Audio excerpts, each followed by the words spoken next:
ফাইনালে যাওয়ার লড়াইয়ে ইসলামাবাদের বিপক্ষে ব্যাটিংয়ে নেমে শুরুতেই উইকেট হারায় হায়দ্রাবাদ। মাঝ সাদাকাত আউট 0 রানে, রিচার্ড গিলসনের উইকেট শিকার। তবে অধিনায়ক লাবুশেন ও সাইম আইয়ুব বেশ আগ্রাসী ব্যাট করে। পাওয়ার প্লের 6 ওভারে হায়দ্রাবাদ কিংসম্যানের সংগ্রহ 1 উইকেটে 54 রান।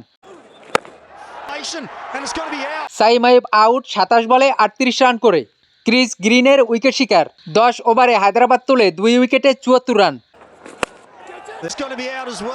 12 ওভারে ইমাদ ওয়াসিমের জোড়া উইকেট শিকার। অধিনায়ক লাবুশেন 32 বলে 40 ও গ্লেন ম্যাক্সওয়েল পুরো টুর্নামেন্টই ব্যর্থ, আজও ফিরে যান 6 বলে 3 রানে। 13.1 ওভারে কিংসম্যানের স্কোরবোর্ড 4 উইকেটে 17 রানে পৌঁছে। 15 ওভারে হায়দ্রাবাদের সংগ্রহ 4 উইকেটে 121 রান। এরপরে উসমান খান ও কুশল পেরেরা বেশ বিধ্বংসী ব্যাট করে। 17 ওভার 1 বলে হায়দ্রাবাদ কিংসম্যানের স্কোরবোর্ডে 150 রান পূর্ণ করে। উসমান খান আক্রমণাত্মক ব্যাটে 24 বলে অর্ধশতক পূর্ণ করে। শেষ 3 ওভারে কুশল পেরেরা ও উসমান খান সংগ্রহ করে 38 রান। এতে 20 ওভারে হায়দ্রাবাদ তোলে 5 উইকেটে 186 রান।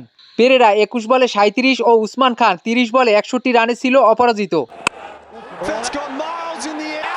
187 রানের টার্গেটে 15 রানই 2 উইকেট হারিয়ে চাপে পড়ে ইসলামাবাদ।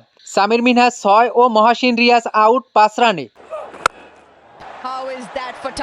এরপরে কনওয়ে ও অধিনায়ক সাদাব খান দলের হাল ধরেন। পাওয়ার প্লের 6 ওভারে ইসলামাবাদ ইউনাইটেড তোলে 2 উইকেটে 46 রান। ডেভন কনওয়ে আউট 25 বলে 30 রানে। 10 ওভারে ইসলামাবাদের সংগ্রহ 3 উইকেটে 68 রান। বাকি 10 ওভারে তাদের আরও দরকার 119 রান। অধিনায়ক সাদাব খান আউট 24 বলে 22 রানে। 13 ওভার 3 বলে ইসলামাবাদ ইউনাইটেডের স্কোর 4 উইকেটে 17 রানে পৌঁছে। এরপরে মার্ক চ্যাপম্যান ও হায়দার আলী বেশ বিধ্বংসী ব্যাট করে। 15 ওভার শেষে ইউনাইটেডের সংগ্রহ 4 উইকেটে 126 রান। হায়দার আলী আউট 16 বলে 31 রানে। মোহাম্মদ আলীর উইকেট শিকার। 17 ওভার 2 বলে ইসলামাবাদ স্কোরবোর্ডে 5 উইকেটে 150 রান পার করে।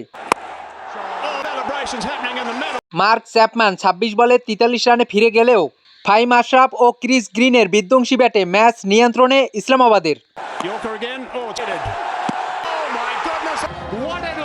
6 রানের শেষ ওভারে হুনাইন শাহ 3 রান দিয়ে উইকেট নিয়ে নাটকীয় জয় হায়দ্রাবাদের।